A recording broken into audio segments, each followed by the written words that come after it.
है कि एक शख्स को रोजाना कितना पानी पीना चाहिए।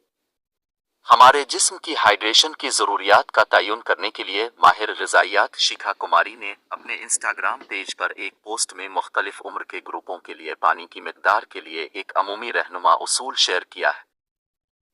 बचपन में पानी की मिकदार 8 साल की उम्र के बच्चों के लिए तकरीबन 5 कप या 1200 मिलीलीटर पानी जरूरी है। इसके खाने पीने की अशिया और मशरूबात भी शामिल होने चाहिए। जवानी से पहले और जवानी में पानी का इस्तेमाल 9 से 13 साल की उम्र के दरमियान तकरीबन 7 से 8 कप 1600 से 1900 मिलीलीटर पानी फी दिन पीना चाहिए। जवानी में पानी का इस्तेमाल 14 से 18 साल की उम्र के नौजवानों के लिए रोजाना 8 से 11 कप 1900 से 2600 मिलीलीटर पानी होना चाहिए। जवानी में पानी की मिकदार